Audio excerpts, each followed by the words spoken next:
Ahora son bastante, pero bueno. La charla, lo más importante de la charla es que la charla está en PDF y la charla en PDF la tiene la doctora, así que es idéntica. No saqué nada, ni puse nada, y están foto a foto, así que hasta lo más chiquito se ve igual que en la pantalla. Así que pueden descansar la mano, por lo menos. La que quiera la tiene. Mi mail por lo que precisen y por la bibliografía que está acá adentro, que por ahí no la voy a, obviamente no la tengo encima, pero que necesitan lo mismo. Bueno, vamos a. Esto básicamente el tema de usar este. Acá corrió.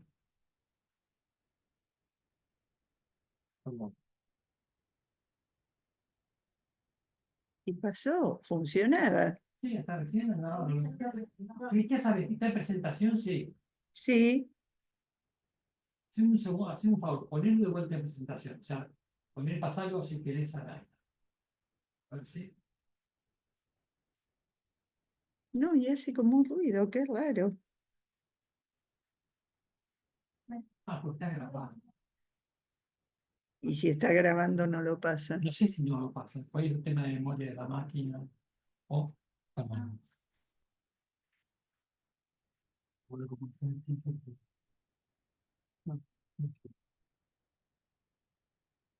no, vamos a preguntar. No pasa nada, si no usamos el método más antiguo de todos, pero no probar así. No, No pasa las diapos si está grabando. no sé si es eso, la verdad, pero lo único cambio que hicimos, no, pero no importa, no, pero no. ¿Y cómo la paso? Pero manualmente tampoco. No, Hago el zapito, ¿no? Que los pastos corren. No, sí. Buenísimo.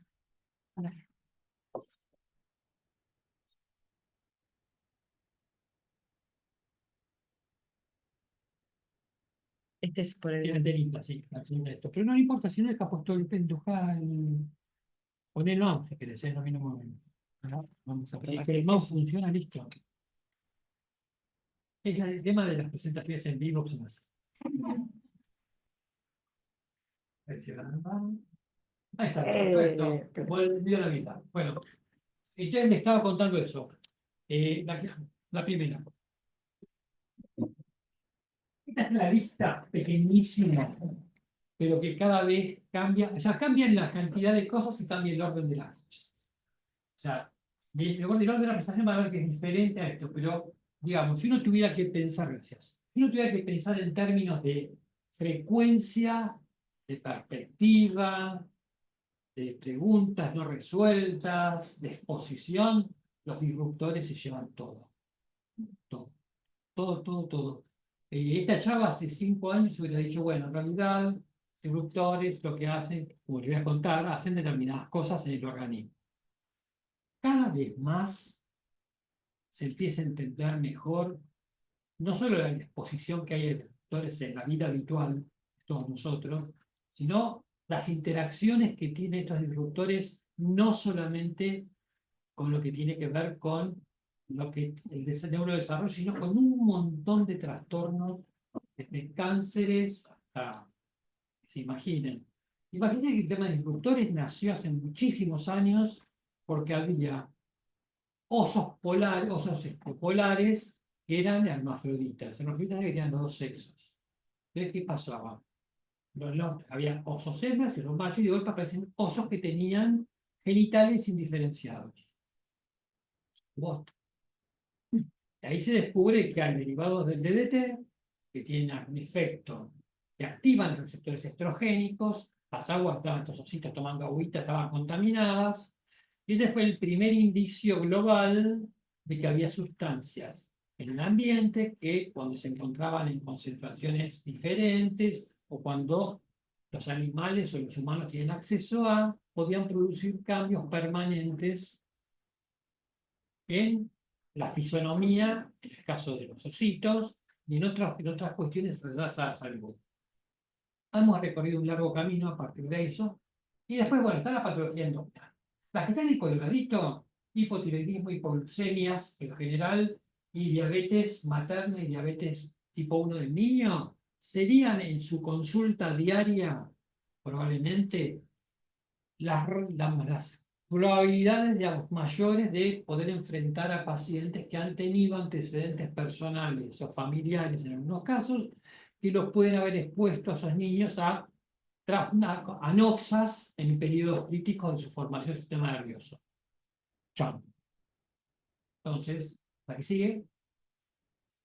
Una cuestión de prolijidad, porque muchos actúan a través de, vamos a hablar de la tiroides primero, que me parece que por ahí va a ser un poco el eje de alguna de las charlas, porque muchos disruptores van a meter la cola justamente modificando algunas cuestiones que hay con la fisiología normal de la glándula tiroides normal. ¿La que sigue?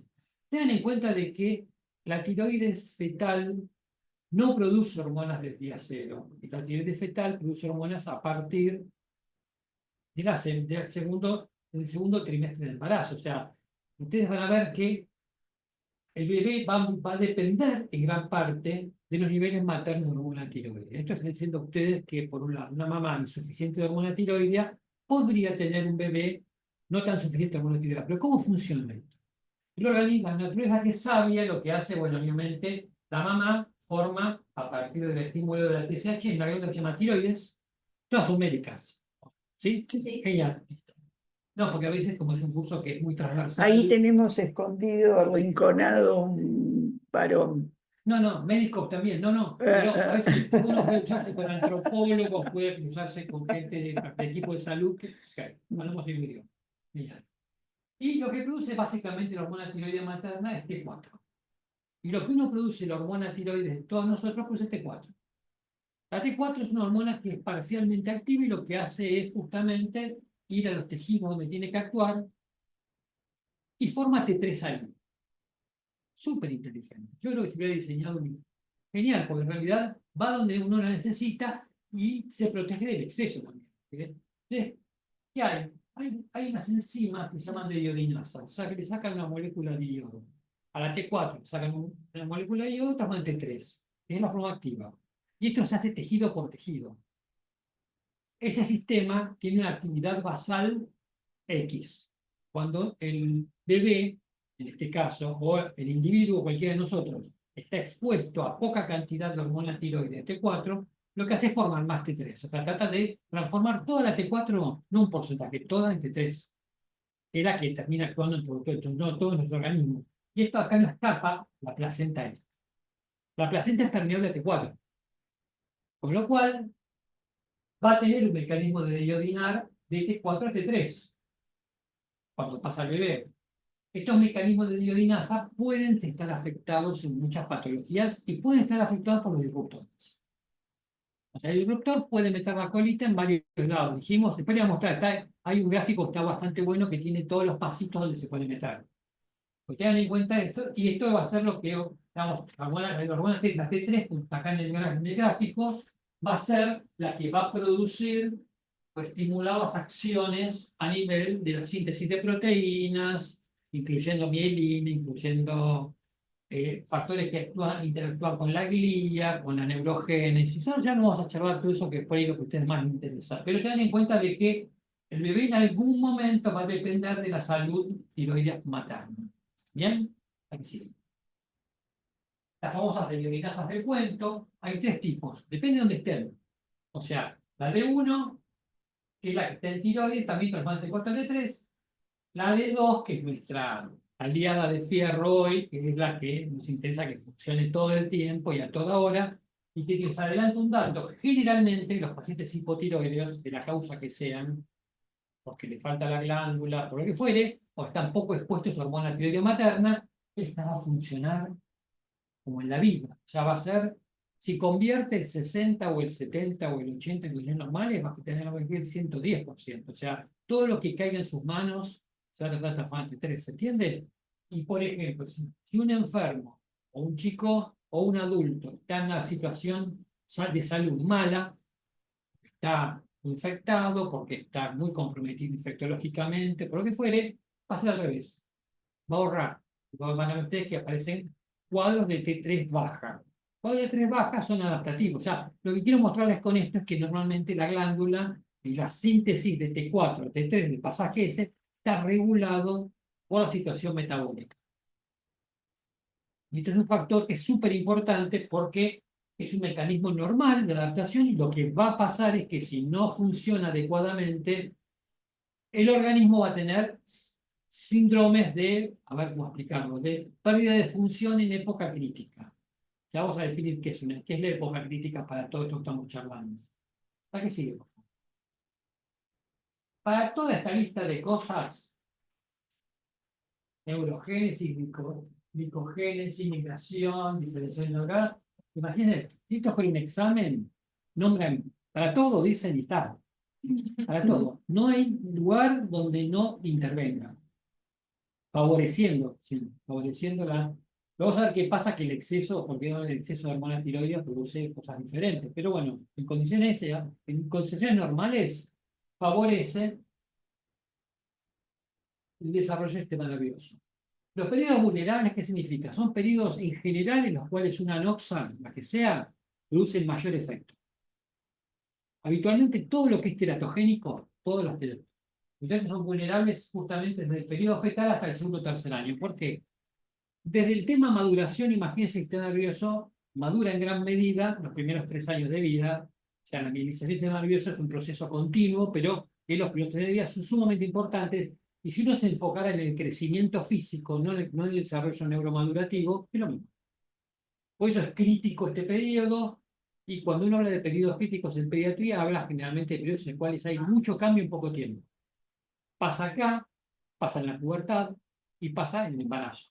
Las mujeres que tienen hijos. O sea, son en periodos pues hay una especie de hipermetabolismo, cualquier noxa que actúe en tiempo suficiente o con la intensidad suficiente va a producir daño.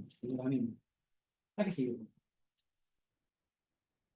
Entonces, hay una división en periodos, para que tengan una idea, que es el primer periodo es la hormona materna exclusiva, es cuando el bebé depende 100% de que la mamá le pase. Y se extiende habitualmente hasta la 16, hasta la 20ª semana de vida intrauterina, ¿sí? En este momento se produce, igualmente hay un gráfico también muy bonito, yo prometo cada cosa que después espero poder cumplir. Entiendo, pero proliferación y migración en corteza cerebral, hipocampo y eminencia médica. El segundo periodo, que va cuando está la situación combinada, materno y fetal, ya la tiroides del bebé empieza a producir hormona y la tiroides de la mamá sigue permitiendo el pasaje a través de la placenta.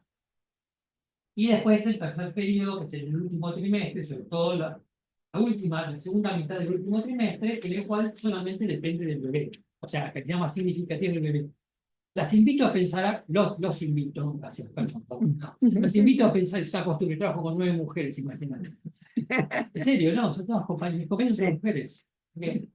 Los invito a pensar lo siguiente, imagínense que un niño no tenga su tiroides, que no funciona adecuadamente en estos periodos. Todo lo que queda por debajo, si no materno y fetal, uno va a decir la noxa más o menos, pero va a depender mucho de todos los mecanismos de compensación. O sea, esto de las radiodinasas que dice, este loco me habló de esto, va a empezar a jugar cuando vos tengas una actividad un poco más pequeña, o cuando vos tengas un productor funcionando. O sea, entonces, todos estos pasos que estoy contándoselos así, como un cuento, imagínense que en todos puede estar metido un tóxico ambiental. Vamos a ver después dónde están los tóxicos ambientales y se van a agarrar la cabeza. Aquí sigue. Este es el gráfico bonito que les prometí. Esto es simplemente lo que muestra en números, lo que veíamos recién. 3 periodos. Materno, fetal y materno. La realidad que disminuye el fetal, el materno empieza a aumentar el fetal. O sea, este mecanismo está acá. Perdón, pongo el dedo que es muy feo poner esto, hacer esto, pero obviamente si la tiroides fetal no está en condiciones, seguramente va a haber trastornos en los procesos que atraviesa en ese momento del desarrollo. Cosas de limbo, porque parece que les permite limpiar lo que está pasando a nivel molecular, a nivel endocrino, con lo que sucede a nivel de ontogénesis y desarrollo del sistema nervioso, ¿sí? Entonces, súper importante. Y después, bueno, va a ser el periodo de puro. Claramente, cuando, como cualquier noxa, dentro del periodo crítico, cuando la noxa aparezca, que sea más cerca de la finalización del embarazo, menos lesión va a dejar porque supuestamente todo el resto del camino lo pudo hacer. ¿Se entiende? ¿A que sí? Esto simplemente para empezar a complicarle la mirada, ¿qué es? Imaginen ustedes que generalmente, si usted me dice, pero Doc, una cosa, de los pacientes hipotiroides, usted vieron que mucha gente toma buena levotiroxina.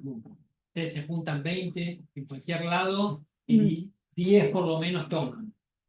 Mi experiencia cuando estaba en Gutiérrez hace muchísimos años, todos tomaban levotiroxina, menos yo. O sea, no me toque, ese contagio. No, la cuestión era esa, ¿no? Sucedía justamente eso. Entonces, el punto es el siguiente: el punto es que cuanto menos masa de tejido funcionante tengan, más grave va a ser. Cuando es congénito, esto va a ser más grave. Y cuando suceda, digamos, cuando la producción materna no pueda compensar, más grave va a ser. Es verdad de perogrullo, las tres. Lo interesante de esto es que nosotros decimos, bueno, ¿tiene la glándula, la tiene más chiquita o no la tiene? Eran como las categorías. Hay categorías que tienen que ver con riesgo propio, que son muchas mutaciones que tienen que ver no con la formación, sino con el pasaje y con la acción justamente de las hormonas tiroides en determinados tipos celulares. Hay mutaciones, no vamos a hablar de eso porque si no, a esta altura del día, esa densidad de cuestiones puede ser. Tengo familia, me esperan en casa, o sea, no terminar. ¿Se entiende? Pero ven ustedes, todos estas llamadas que están por acá. MSTR, por ejemplo, MSTR8 es famoso, ¿verdad? Es un poco el ídolo actual.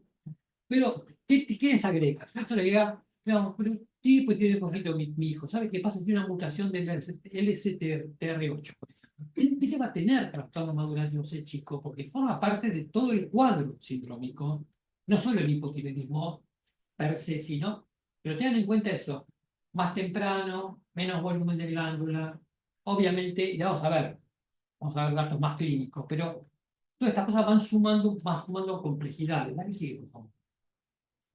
Esto es lo que veíamos recién. ¿Cómo es el aporte de madres e hijos? Y esto es lo que es. Esto es el parto.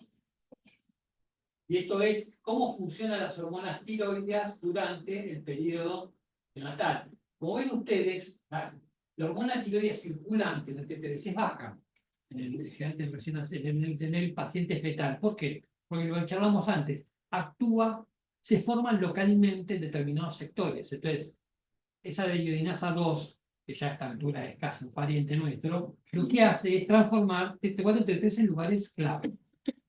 Y es justamente uno de los puntos en los cuales un disruptor se mete y altera un poco eso, altera un poco la formación de T4 y T3. Vos me diste 4, está perfecto. Vos me diste 3, que se mide menos, no tanto, pero el problema de grave es que lo que vos no podés medir es justamente el efecto de la falta de acción de esa hormona. ¿Verdad que sí?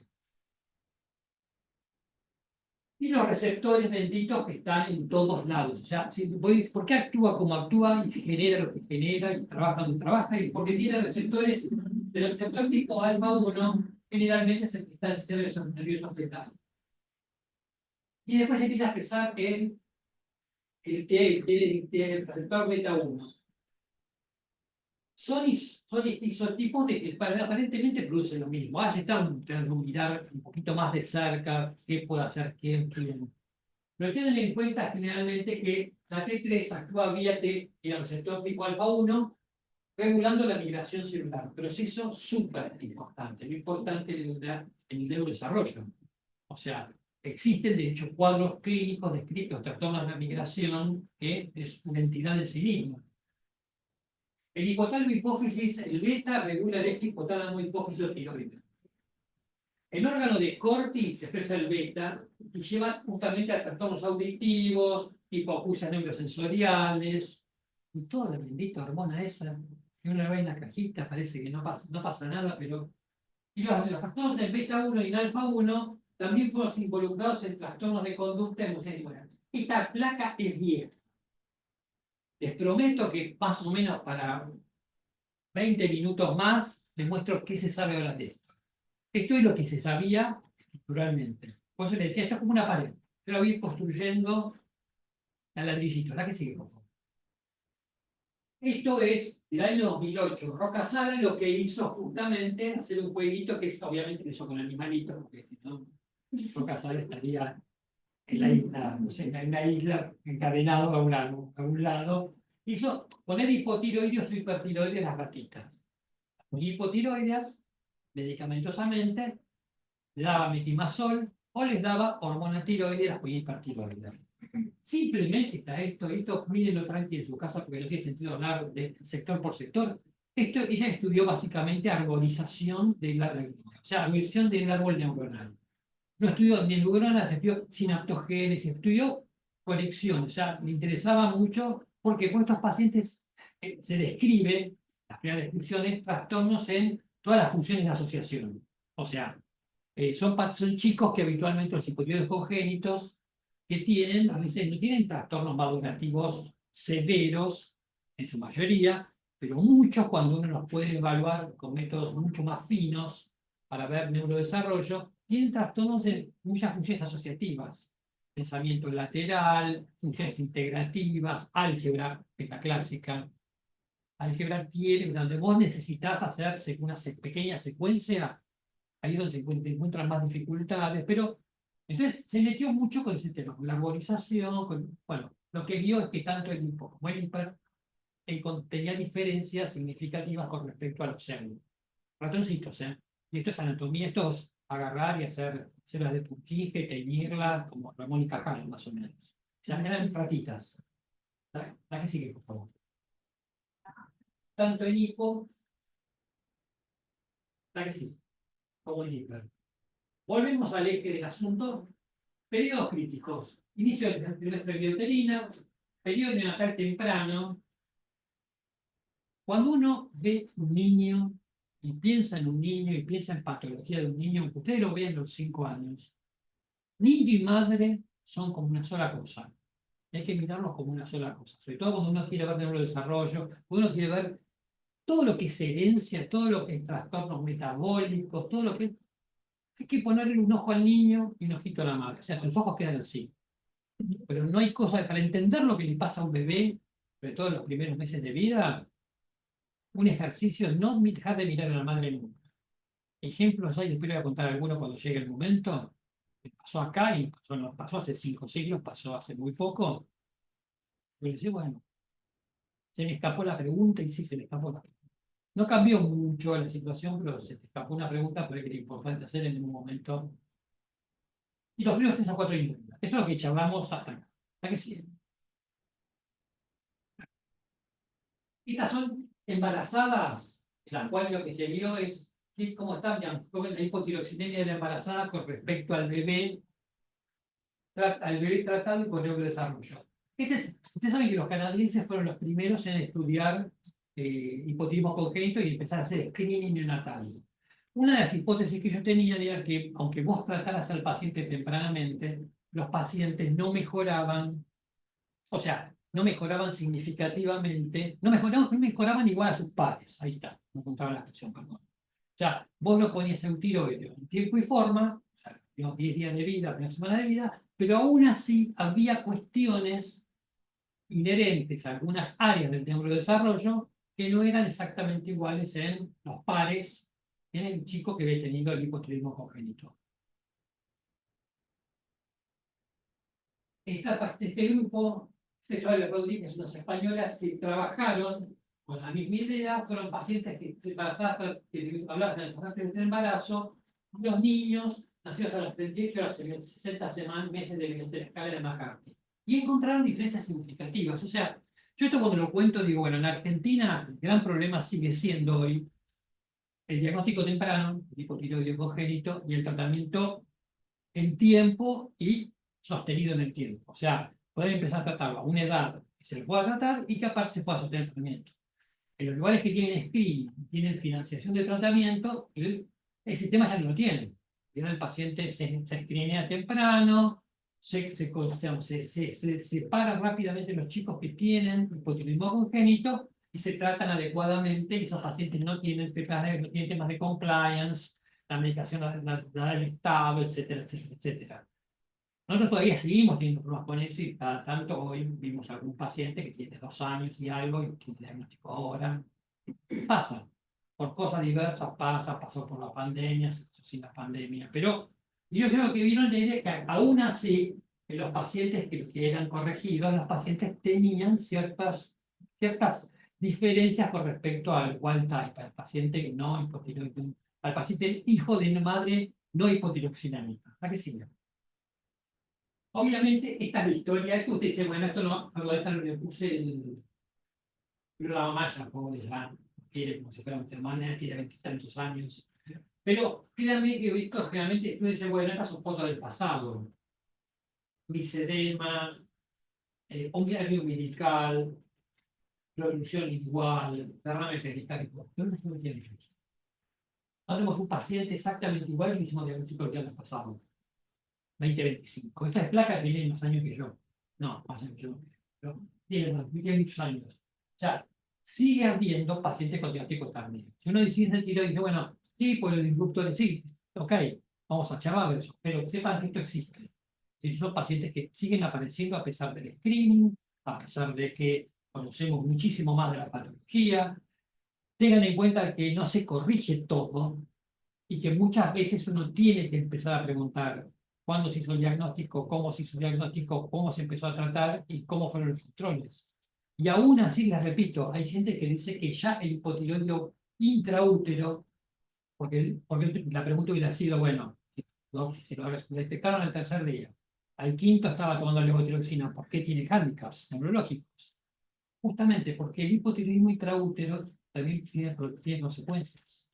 O sea, esa imagen que veíamos al principio, en la cual había trastornos de la migración, desarrollo biliar, etcétera, etcétera, mirinogénesis, eso, el hipotiroidismo congénito, depende exclusivamente de la madre y de su iodinasa para poder compensarlo. Y ahí es donde está la gran variedad. La gran variedad de todo está ahí. O sea, hay algunos que lo compensan mejor, otros que lo compensan peor. Y si agregamos ahora vamos a agregar a los disruptores, imaginan lo que es esto, es una ensalada infernal porque todos estamos expuestos a disruptores, anticipo. Y tengo una amiga que dice siempre que digamos, el disruptor es el precio de vivir en una civilización. Lo dijo una vez en una reunión y yo, una bioquímica que trabajó con nosotros acá, que ya trabaja en italiano. Tiene razón. Sí. Cuando uno ve dónde están los disruptores, sobre todo lo que tiene que ver con envases y con cosas, y se puede vivir una civilización. Hasta se fue todo el tiempo. Por todo esto consulta. Esta es una imagen de un paciente que vivía en Varadero, que lo trajeron en incubadora con hipotonía. Hace muchos años. Pero había screening, ¿eh? Hace muchos años para mí también, pero tengan en cuenta que esto no tiene que existir. No debe existir. Esto no admite nada ya a esta altura, no admite discutir. Acá no se discutir de disruptores, acá se discutir políticas de salud, no de disruptores. Es esto, hipotónico, lengua de protección lingual, macroglosia, mixedema, etcétera, ¿sí? Pero tengan en cuenta de que, y esta es una entidad, el hijo de madre hipo-hiper, que está ganando espacio, ahora, por suerte. Por suerte, los obstetras consultan más, por suerte, los neonatólogos consultan más, por suerte, todo el mundo está con más pilas, por suerte se cuidan mejor las madres cuando se puede, ¿se entiende ya? Pero digamos que esta población con la que uno trabaja. ¿A qué se ve? Lo que está marcado en amarillo son los que se llaman hipotiroides primarios. ¿Qué significa fallo de la glándula? Corta. Esos son los pacientes que pueden tener deterioro cognitivo por trastornos tiroideos. En general, la gran mayoría son los trastornos por desarrollo de la glándula, que puede ser no tenerla, atiriosis o injerencia tiroidea, porque la glándula está, no puede producir hormonas, disormonogénesis, o los trastornos de la tiroglobulina. Esos amarillitos, ¿por qué? Y esos son los que se escapan del screening. O sea, perdón, estos son los que no se escapan de TSH altas. Ustedes saben que el screen detecta pacientes que tienen TSH altas. O sea, que es más de 11, más de 25, depende mucho de qué instancia de screen estés. En general, detecta eso. Los pacientes que tienen hipotiroidismos centrales, o sea, problemas de hipófisis, por ejemplo, tienen todas TSH altas. Como el screening argentino está basado solamente en TSH, esos pasan. Esos ni te enterás. Pasan, los enganchás por otras cosas en otros momentos de su vida. Va a pasar. Pero ¿cuál es la lógica de esto? ¿Por qué no hacemos T4 y T3 a todos? Porque cuesta mucho, hay países que lo hacen. En Canadá hay estados que lo hacen. ¿Pero por qué? Pero porque aparte los que producen, por lo menos en el concepto más tradicional de esta idea, producen deterioro cognitivo, son que tienen TSH elevadas, son más severos. Entonces, esos son los que sí o sí se trata de buscar. El screening trata de buscar pacientes en los cuales hay una ventana de tratamiento en la cual vos puedas mejorar la calidad de vida del paciente con un tratamiento temprano. A estos pacientes, habitualmente, los que tienen TSH altas en general, son pacientes que pueden tener justamente mayor riesgo de tener deterioro cognitivo y es una causa, digamos, tratable, no curable, pero tratable, justamente de la discapacidad que puede producir una enfermedad. ¿Se entiende? O sea, es un poco tener la ventana de oportunidad, tener los recursos para hacerlo. Ahora se va a ir complicando. ¿Hasta acá va bien? Listo, sigamos. Esta es toda la clínica que ustedes conocen. Tengan en cuenta de que hay trastornos menores que se pueden producir en los pacientes que tienen hipotiroidismo, digamos, de comienzo más tardío, que son los pacientes que pueden ser primarios, los adquiridos, no los congénitos, pero desde siempre estará escrita, obviamente, bajo el escolar, depresión, somnolencia. Obviamente, esto es degradé que tiene que ver justamente con la severidad de este organismo. Pero no pierdan de vista lo que vimos al principio.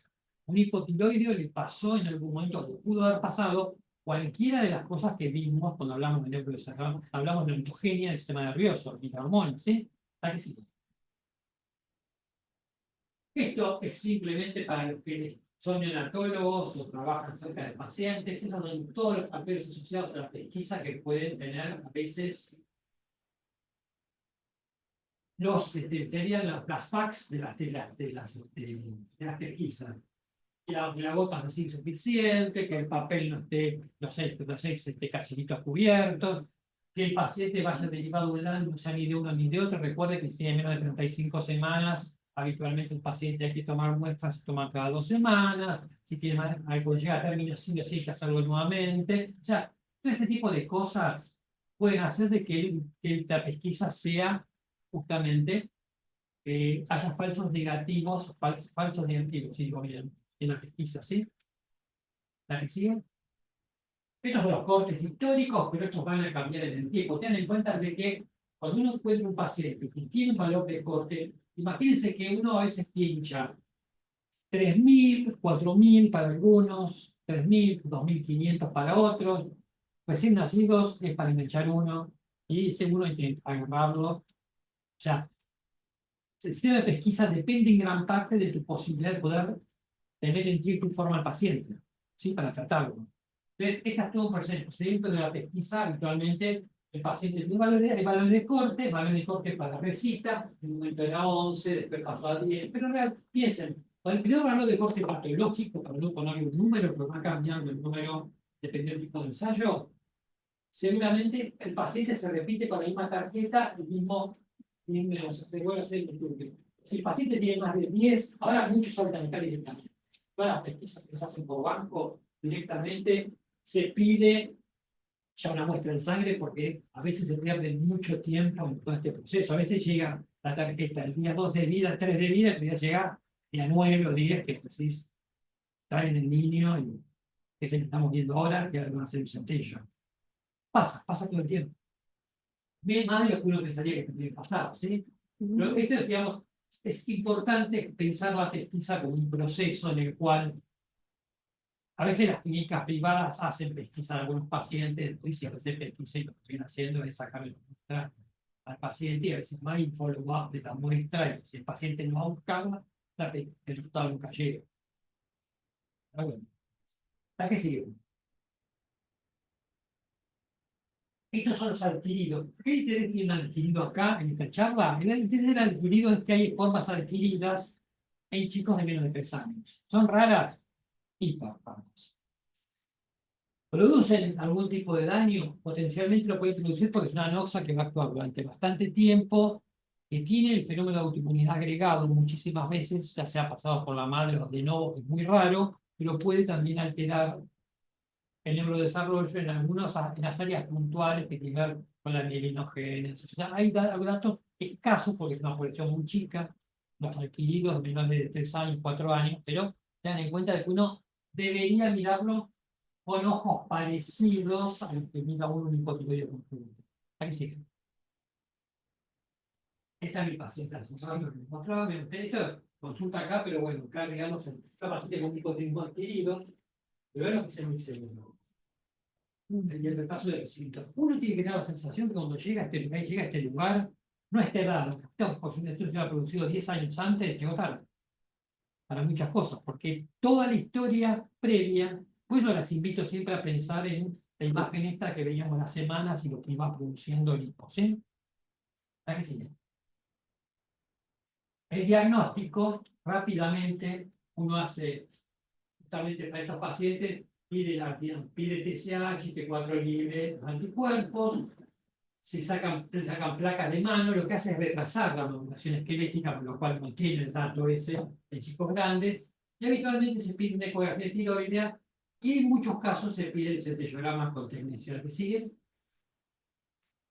Y tiene el centellograma con tecnecio de un paciente que tiene justamente una ectopía tiroidea. ¿No? Entonces, este es el piso de la boca. Y acá está.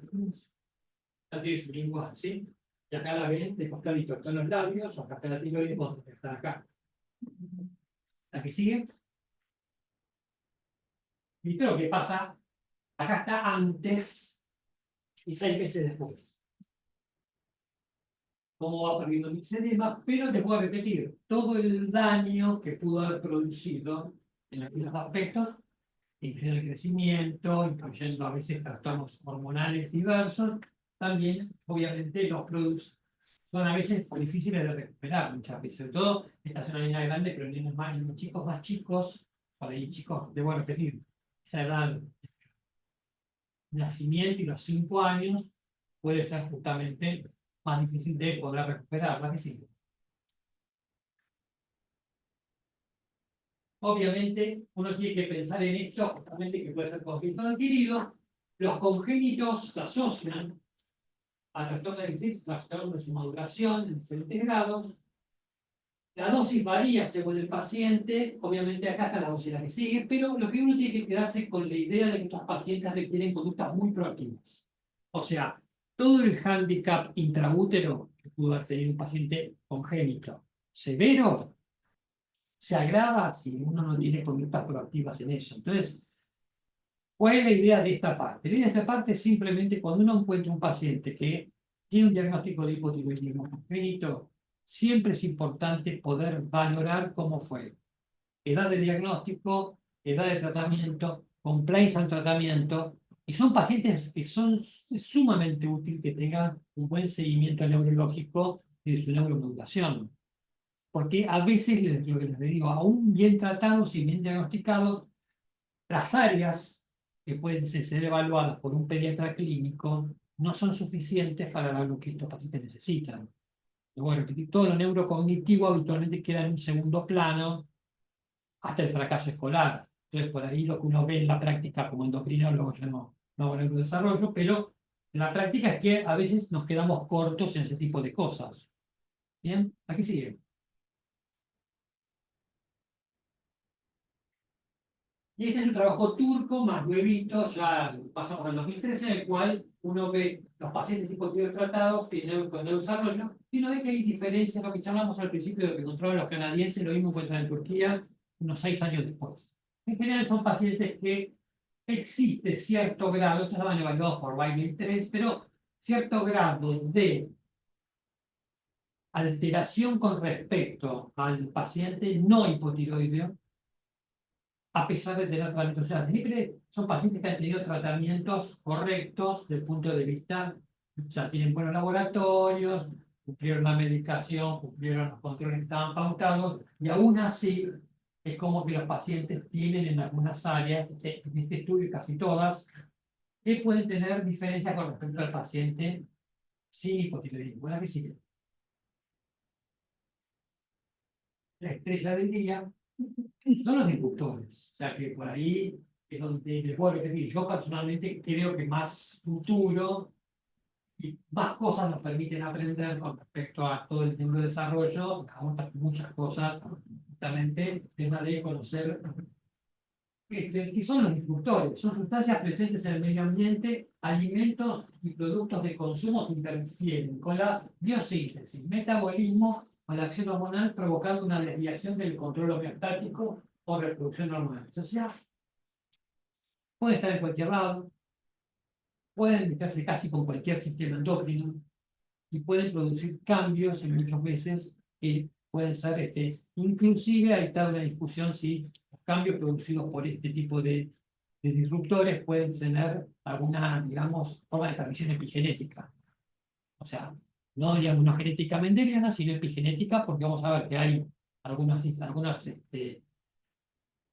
enzimas relacionadas con el metabolismo de las histonas que tienen algunos trastornos de metilación, pueden hacer on off, o sea, hay cosas que se están empezando a ver ahora, que no es solamente la exposición continua, que es lo que uno supone y puede tratar y mejorar, sino que también, lo que te decía, por ahí puede haber algo de epigenético con respecto a la relación entre los genes para algunas patologías y el efecto clínico, ¿sí?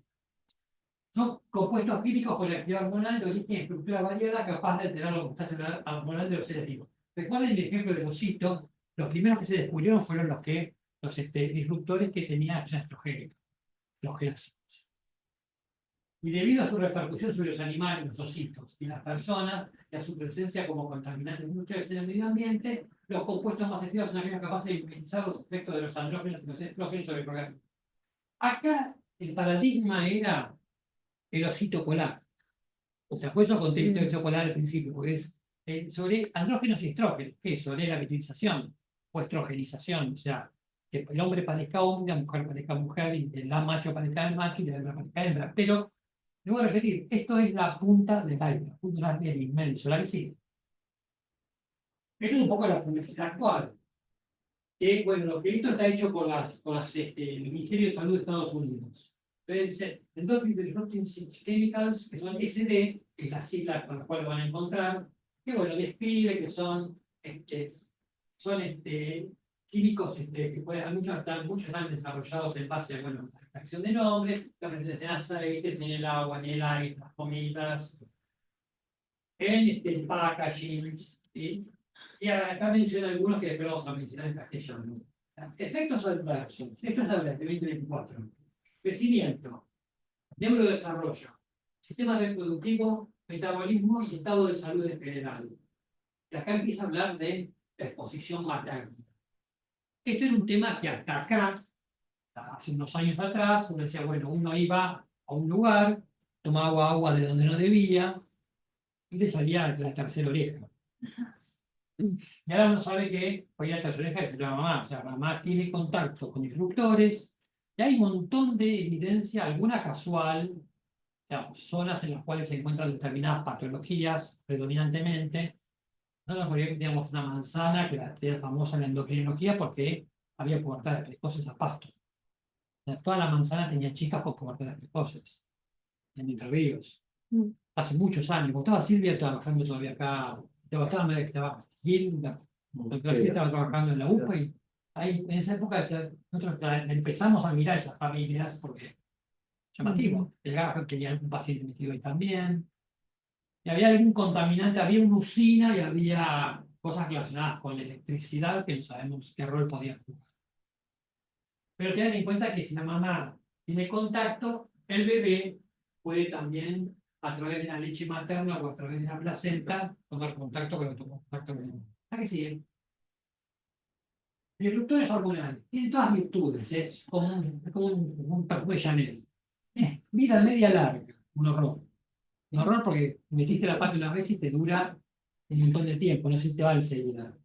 Elevada liposolubilidad, que tiene que ver con esto, se va la grasa y no va a sacar mis pagos. Acumulación, dioxinas, PCB, PBBA, vamos a ver, los pesticidas, tienen ahí, esos tienen grupos halogenósticos por cloruro bromo, y una fracción fenómica, que era la que engaña al receptor como que es una hormona. Engaña al receptor. Lo que hace el disruptor es engañar al receptor de estrógenos o de andrógenos, porque lo puede ocupar y no tiene acción sinérgica, o sea, tiene acción, digamos, inmunológica, pero no tiene acción biológica. Entonces, ocupa esos lugares. Entonces puede ser antagonista, puede ser un agonista parcial, el osito hermafrodita de hace un rato, o sea, en lugar de ser un andrógeno full, hace que sea un andrógeno weight, que digamos, lo que hace es que el osito tenga un micropene, tenga un grado de diferenciación de su cloaca o de sus genitales menor. ¿Entiendes? O sea, entonces, ¿qué hace? Actúa mimetizando la acción de una droga, en este caso una hormona, ¿sí? Bloqueando un receptor clasodiano, o sea, va directamente y se mete, y ese es el engaño completo. Viene disfrazado de hormona tiroidea, tira la puerta abajo y se peta el receptor. Puede actuar sobre receptores de membrana, puede activar o coactivar genes, y como si eso fuera poco y por el mismo precio, actúa sobre la síntesis de hormonas esteroides. Tengan en cuenta de que de los disruptores hormonales el más buscado, el más estudiado, son los disruptores estrogénicos. ¿Por qué? Porque son los que están siendo más relacionados con trastornos del neurodesarrollo en niños y enfermedades neurodegenerativas en los adultos.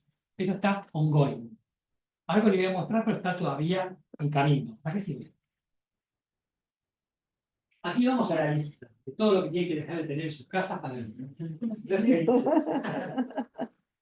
Alimentos, accidentes ocupacionales con tractor con dioxina, procesos de combustión que involucran átomos de carbono, cloro, oxígeno, no hayan pasado en Europa porque se lo llevan puestos. Incineración de residuos hospitalarios, fango, madera, procesos industriales, biológicos o químicos con riesgo de distribución y acumulación en compartimentos ambientales.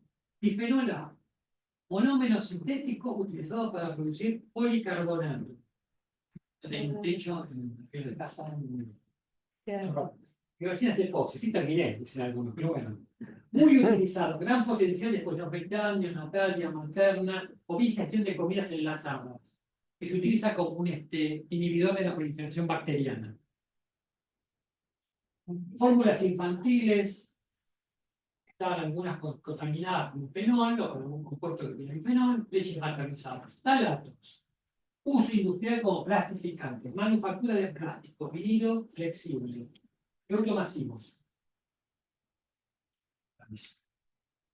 Pues, por ejemplo, por eso no quiero reutilizar estas cosas, porque muchas de estas tienen, ¿sí?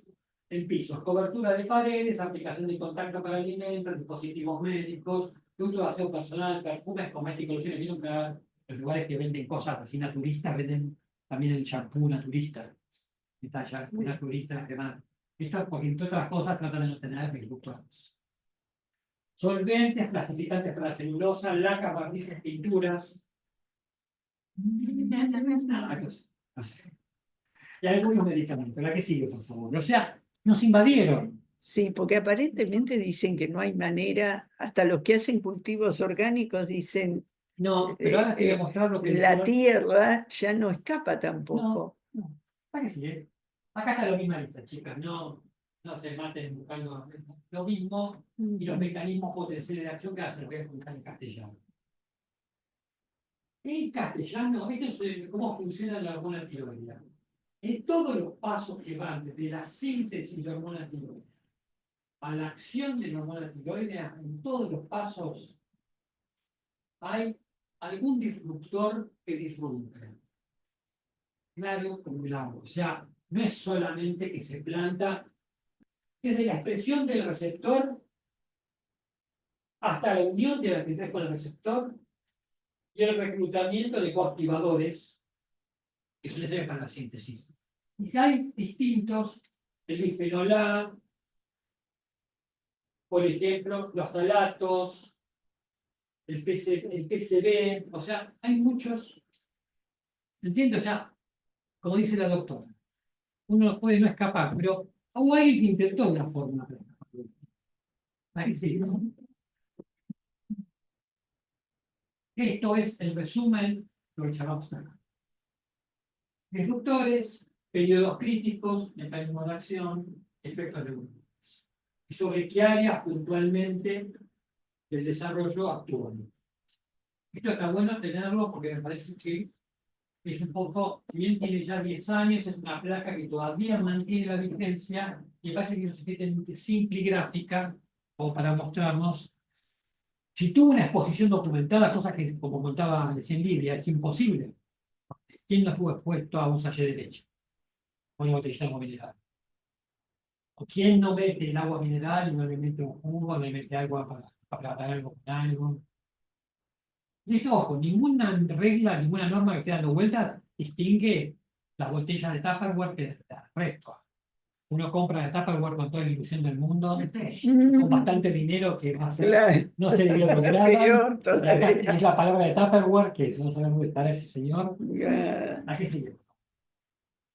Y acá empieza a complicarse la cosa, porque empezaron a cruzarse todas las. O sea,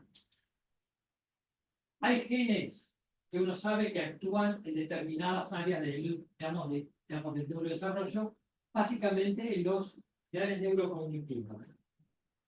Y este grupo que se avecilla, que es un grupo español, me puso 28, sí, no, 2025, pero lo que hicieron fue hacer un ejercicio de tomar. Los que están dentro de los círculos son genes involucrados en áreas de neurodesarrollo. Y lo que hicieron fue atravesarlo por bifenol A y por los policloranos. ¿Sí? CD4 es un inhibidor de la diferenciación, que es una molécula que ellos la que querían estudiar. Es una molécula que está relacionada a trastornos madurativos en Alzheimer, la han relacionado en modelos animales, también en enfermedades neurodegenerativas. Estamos hablando de niños, estamos hablando de adultos. ¿Sí? Ustedes querían ver por dónde cruzaban los caminos. Lo que hicieron fue ver estos pacientes que tenían estas mutaciones, qué exposición tenían o qué niveles tenían de estos tres, de estos dos disruptores de esta proteína que es inhibidora de la diferenciación. Entonces, reclutaron 64 genes en total.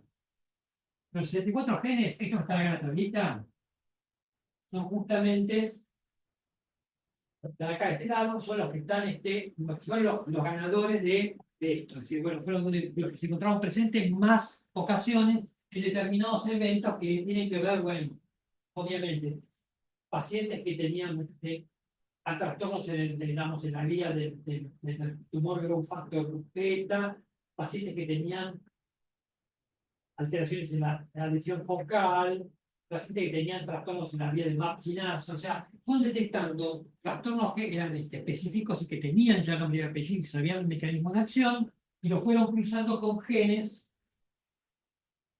que estaban relacionados justamente con estos, digamos, con estos eventos, y lo que uno ve atravesando todo esto, que es acá,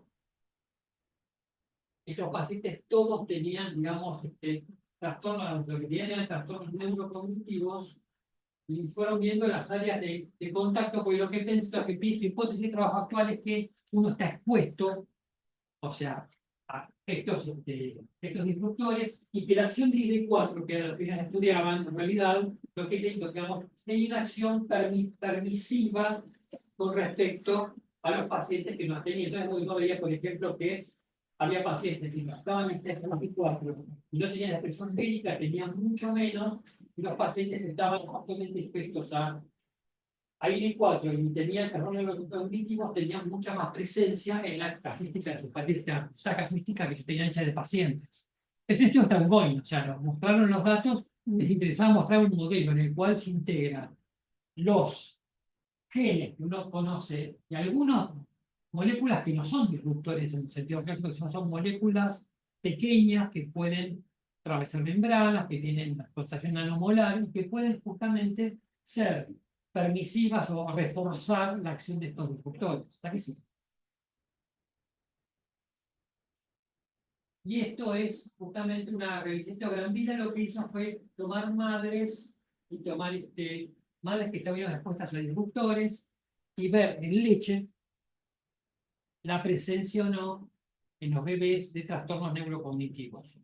Muy lindo, está publicado en una revista de muy bajo impacto, pero me parece que es muy lindo para hablarlo porque en realidad muestra un modelo que es diferente, que es lo que, digamos, no podemos saber lo que pasa en la placenta, pero podemos saber esto. Vamos a ver cómo es la exposición en el tiempo, o sea, a ver si se mantiene continuamente. ¿A qué sigue? Esto es los trabajos que analizaron ellos. Ellos analizaron justamente disruptores por separado y el otro modelo, disruptores combinados. Así, gente que tenía más de un disruptor presente en leche materna. Y lo que fueron viendo, los grises de las piezas son a qué edad los evaluaron, o a qué edades los evaluaron cada trabajo. Y la presencia de asteriscos, decía asteriscos chiquititos, lo que les dice a ustedes es alteración con respecto al no expuesto. O sea, lo que el juego fue ese, sí, bueno, que fueron viendo. Evaluamos, bueno, acá no encontraron alteraciones en estos trabajos, alteraciones con respecto al no expuesto. Acá se empiezan a encontrar en algunos de estos grupos, por ejemplo, a los 36 meses encontraban pacientes que tenían alteración en alguna de las esferas, ¿sí? Con respecto a los expuestos. Y acá abajo están las abreviaturas, pero pueden poner el que sigue, por favor.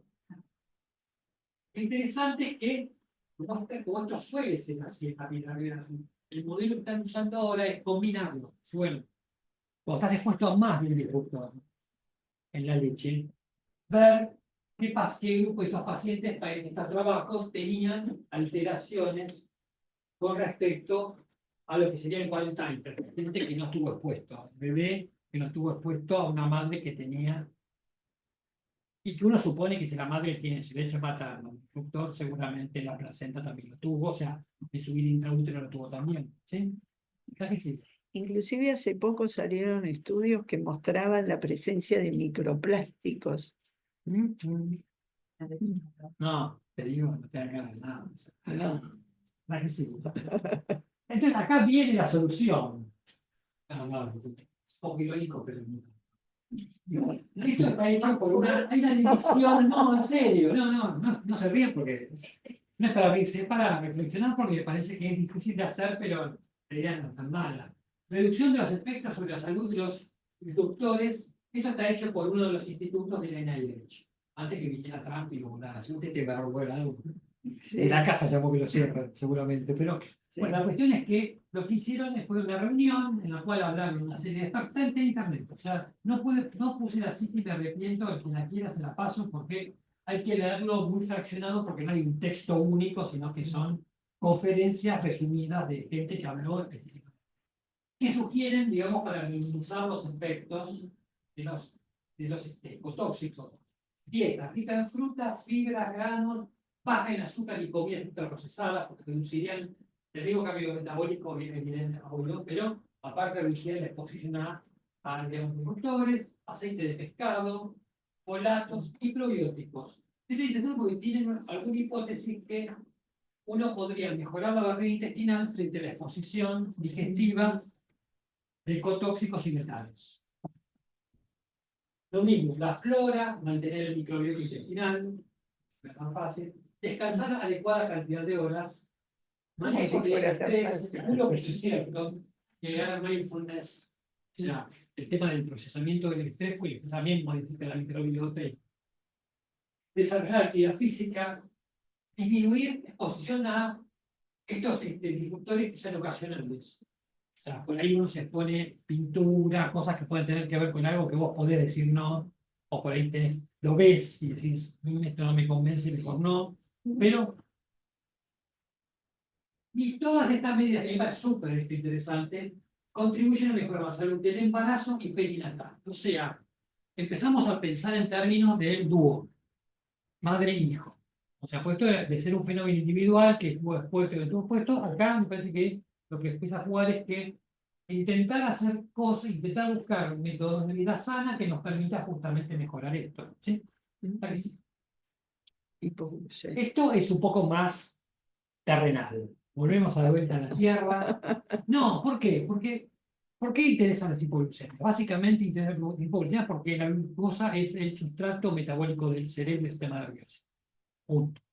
O sea, es lo que elige el sistema nervioso de todo el menú de cosas que tiene. Tiene un menucito chiquito, pero no tiene, pero elige la glucosa. Entonces, detectar hipoglucemias tempranamente nos puede ayudar a evitar daños permanentes. No todas son infectables, no todas son visibles, hay unas que se llaman inadvertidas, vamos a ver dónde suceden esas cosas, pero tengan en cuenta de que justamente el buscar la hipoglucemia o el estar esperando la hipoglucemia, o ver, para ustedes que son el neurodesarrollo, para ustedes que van a ver gente que va a ser evaluada por ustedes, niños o adolescentes, el antecedente de hipoglucemia sobre alguna causa de posible hipoglucemia puede ser de mucha utilidad justamente para poder detectar alteraciones que pueden tener que ver con su desarrollo en el momento actual. ¿Sí? La producción de glucosa en el organismo es función del tamaño corporal con el desarrollo del cerebro. Recuerden que cuanto más chico es el chico de edad, más consume por gramo el cerebro de glucosa que el resto del organismo. Eso lo vamos a ver rápidamente, pero también varía con la edad y la de la glucosa. Obviamente se utiliza mucha glucosa los primeros 3 años de vida. Porque es un periodo crítico, entre otras cosas porque está desarrollando un sistema nervioso, está optimizándolo, con lo cual el cerebro también utiliza como sustrato alternativo los cuerpos cetónicos y el lactato. ¿Qué diablos tiene que ver después de pasar por el oso polar? Ya han pasado por un montón de aventuras acá. O sea, ¿por qué? Los cuerpos cetónicos protegen en cierta medida el cerebro y lo pueden usar como combustible alternativo. ¿Cuál es la moraleja de esto? Cualquier hipoglucemia que produzca cetonas es mejor, entre comillas, y resaltado, mejor, no es mejor nada, pero mejor que una hipoglucemia hipocetótica para este nervioso, siempre.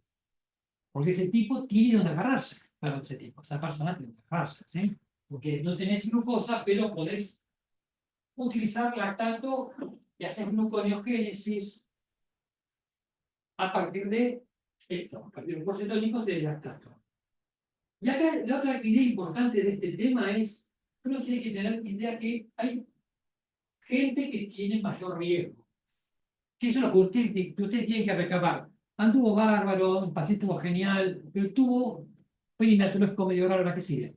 Y vos fijate que este es el cerebro, básicamente. Vos tenés cuánto consume respecto al peso corporal el consumo de glucosa. Este es 20 kilos, es un chico de 6 años. Fíjate lo que es la pendiente. Pues sí, un adulto consume más, sí, pero consume estacionalmente. Un niño hace esto. Como es la curva de crecimiento de un niño. Si son pediatras, ven la curva de crecimiento, la velocidad de crecimiento, la curva de crecimiento, desacelera con respecto al nacimiento. Pero el paciente en crecimiento crece, y el consumo de glucosa crece. Ya, y tiene que ver con el desarrollo. Esta es, uno dice, ¿qué hay que poner en una agenda cuando tengo que preguntar? Estas son todas personas que en algún momento de sus vidas, sobre todo en el superior neonatal, claramente, pudieron tener riesgo de tener hipoglucemias. Entonces, por ahí, si hubo alguna inadvertida, pues acá. Dice, bueno, ¿quiénes son? Obviamente el que tuvo un síntoma, el alto peso y el bajo peso, el sufrimiento fetal, los hijos de, todo un tema así. Los otros me interesan menos, porque en realidad tienen más que ver con hipófisis, que no la quiero meter en este lío, pero pacientes que pueden ser sindrómicos.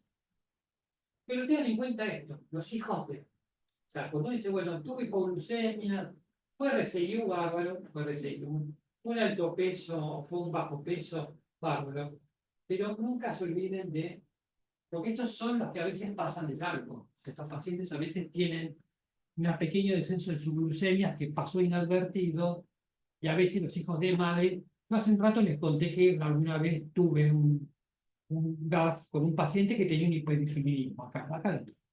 En un momento, no sabíamos qué causa tenía, estaba tratado, andaba bien con el hiperinsulinismo, tenía sus cosas. La madre tomaba beta bloqueantes. Los beta bloqueantes disminuyen la secreción de insulina del bebé.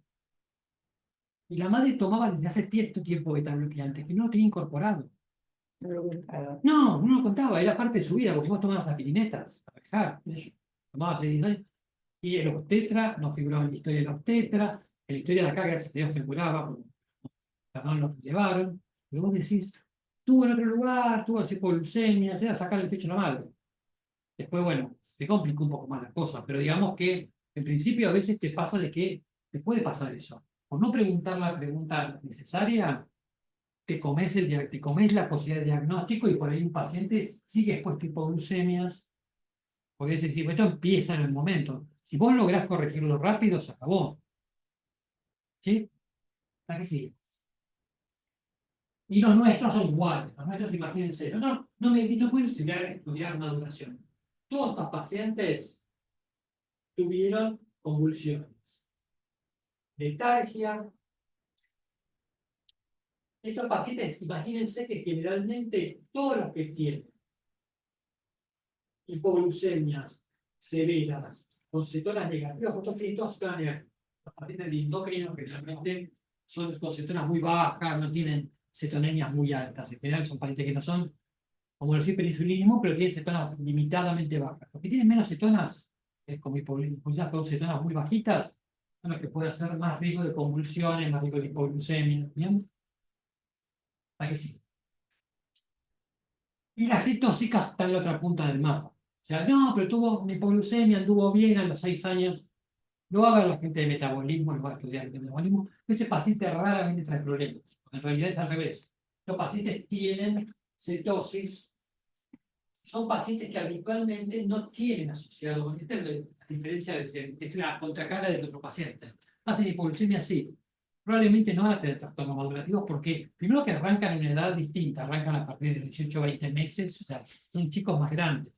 Segundo, de que pueden hacer cetonas, con lo cual. Y tercero, que tienen hipoglucemia suelen ser muy leves, en muchos casos, y que resuelven comiendo. Entonces, son chicos cuando son grandes, acá comen hidratos sellos. Yo tengo un paciente que se metía, tenía 4 o 5 años, se metía en la tele con leche. Claro. Apareció un día y me dice, no más, está desesperada. No sabe todo lo que hace, mete la cuchara.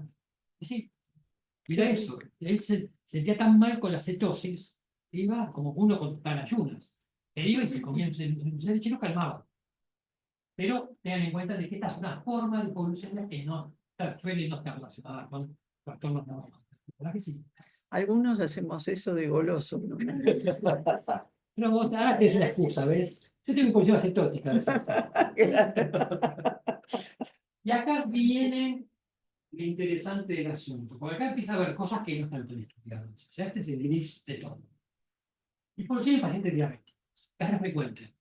Es muy frecuente la hipoglucemia en pacientes diabéticos con mal control metabólico.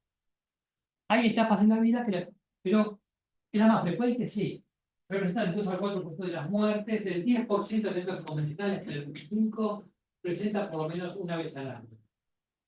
Son pacientes que habitualmente lo que tienen es un tipo de diabetes. ¿Por qué más tiempo de diabetes? Porque toleran mejor la hipoglucemia. Vieron que ustedes cuando tienen hipoglucemia, no, creo que no lo tengan, pero cuando han visto una hipoglucemia, el paciente tiene pródromos, cefaleas, temblores, ¿vale? El paciente diabético tiene un umbral tan alterado, porque tuvo tantas hipoglucemias que no detectaron, de que tiene un umbral muy diferente. Entonces, por ahí no tiene pródromos y por ahí tiene varios episodios de hipoglucemia no advertida. Entonces, estos pacientes que han tenido más alteraciones ahora son objeto, hace unos años, de estudios para ver cómo es un neurodesarrollo a partir de las que la pasaron mal. Hay los más chicos, los que tienen peor control metabólico. El foco es uno de los focos que están ahora, por ahí les van a venir consultas de gente que trabaja con este tipo de pacientes. Porque a veces tienen trastornos, o sea, no tienen trastornos handicap muy severos, pero son chicos que tienen a veces dificultades en algunas áreas puntuales. Entonces, pues yo lo agregué al final de todo, la que sigue.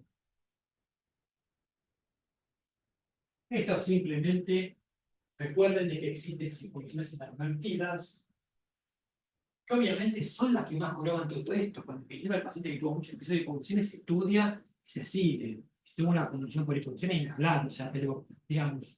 Pero tengan en cuenta, este es un poco el tratamiento, las características de las hipoglucemias de los diabéticos, cómo es el tratamiento, y no más cosas.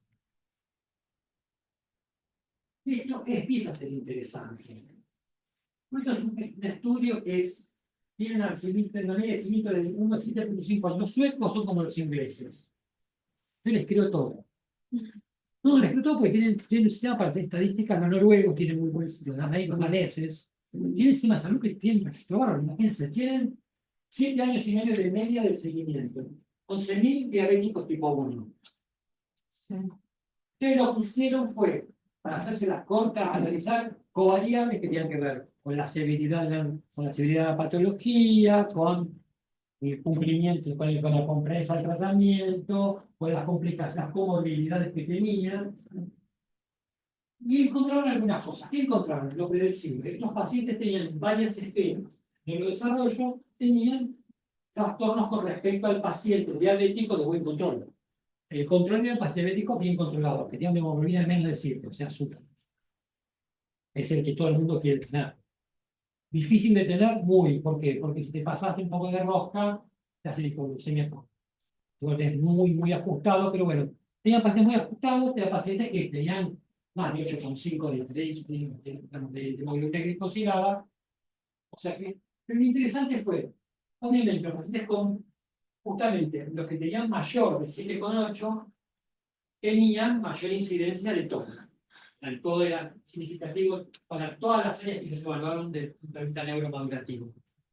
Pero lo interesante es que los pacientes con discapacidad intelectual, que era una de las áreas que estudiaron, los pacientes se asociaron a algunas comorbilidades más clásicas. Los pacientes que tenían nefropatía diabética tenían un hazard ratio mayor para discapacidad intelectual que los pacientes que no tenían, digamos, era nefropatía de pacientes con signa de discapacidad. O sea, se entiende, o sea, acá pudieron hacer un link entre control metabólico y presencia o ausencia. Y ahí era un hazard ratio que era ajustado porque entre otras cosas por la edad de inicio de la enfermedad.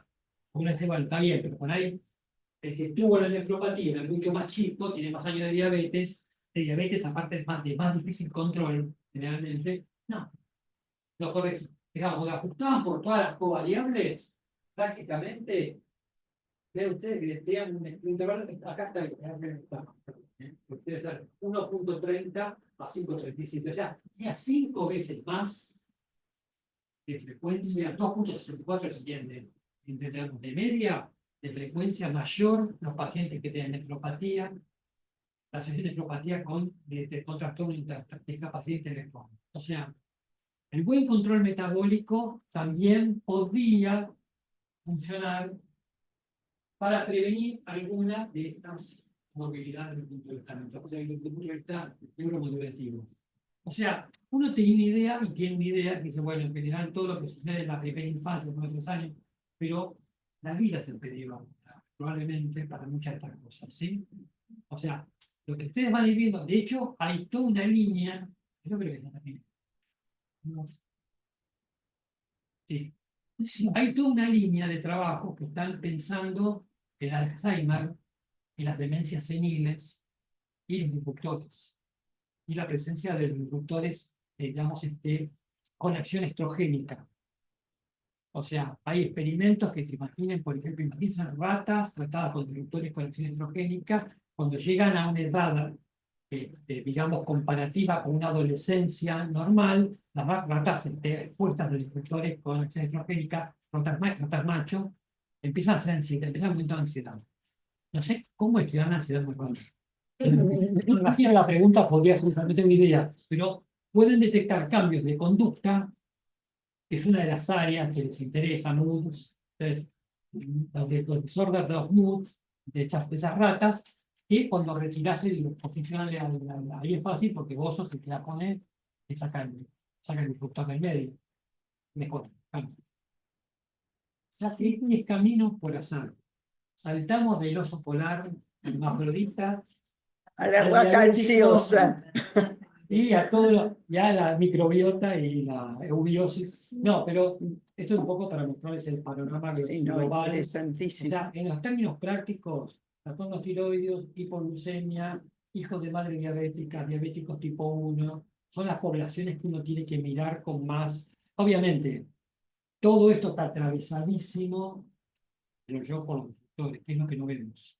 O sea, ahí es donde tenemos los ojos vendados, especialistas en neurodesarrollo, endocrinólogos que trabajamos con pacientes y vemos cada día más mortales precoces, o sea, atraviesa todo. O sea, yo me metí en un agujerito chiquitito que es lo que a ustedes les interesa, pero imagínense que los doctores es un área enorme de grande que atraviesa montones. Y como le decíamos al principio, Hoy por hoy no hay una manera, no existe la forma de estar libre de ellos. Ujú. Ni siquiera, como decía Lidia hace un rato, que creo que lo comentó, pero por ahí nos escuchó, que los productores de alimentos orgánicos, que serían, digamos, lo más cerca al cielo que estaríamos, tampoco garantizan de que esos productos no tengan contaminados por tóxicos. Con lo cual, Microplásticos, todas esas no, cosas. por eso Sí, digo, me sí. parece que, y esto es una observación personal, y acá termino, juro, que es, a mí me llama mucho la atención, mucho, y creo que tiene más explicación, pero creo que son todos neuroalgo, y por ahí me ayudan a mí. Ver tanto chico con tanto trastorno neurodesarrollo, tanto. Ujú. No sé si ustedes, a vos, Miguel, por ahí que son más o menos. Tiene que ver, Pero tiene es que ver escalofriante con porque por ahí es muchísimas una impresión. cosas. Yo trabajo en un lugar que trabajo con una población más heterogénea, pero por ahí la población del hospital, vos ves tanto chico, menor de edad escolar o preescolares, con trastornos. Sí. No sé qué, a qué, no sé qué atribuírselo. Yo imagino que puede tener que ver con algo de esto, de toda la exposición, que no tiene edad y no tiene tampoco género, o sea, no tiene tampoco estado social, porque debe haber disruptores que funcionan en todos los medios. Es decir, agua estancada, bueno, ponemos placas, pero hay cosas que tienen que ver con el arrastre del progreso, con cosas que ni siquiera conocemos hoy.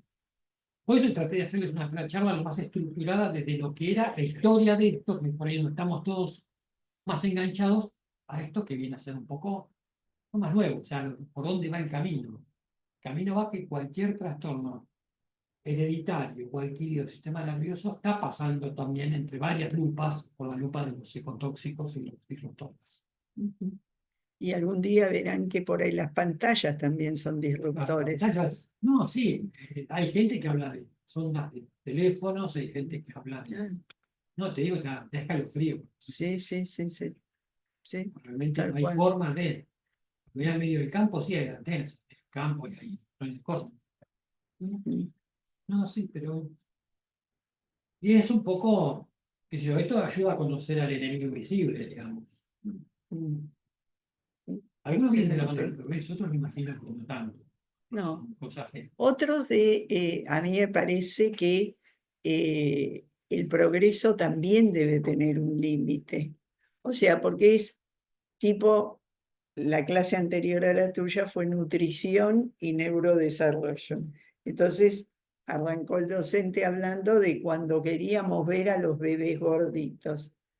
Y acá pasa lo mismo. Sí, O sea, un poco de progreso está bien, pero el progreso también debe estar balanceado con actividades en la naturaleza, con relación con los padres, no tanta pantalla, sino más charla, algún cuentito, canciones, todo ese tipo de cosas que uno dice, no, no voy a pretender que el chico no mire la televisión. y pero por ejemplo, mira, te cuento, hoy en la mañana estaba tomando un café a preguntar.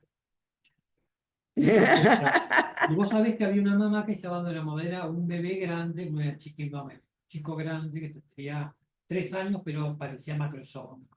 Podía ser sindrómico. Y lloraba, tenía un llanto bien neurológico. La mamá le dejó el celu.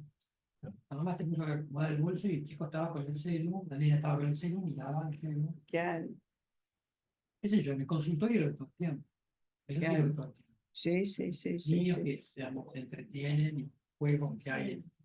Había un cuento que era un cuento había un cuento electrónico que era una casa toda encendida que se iban a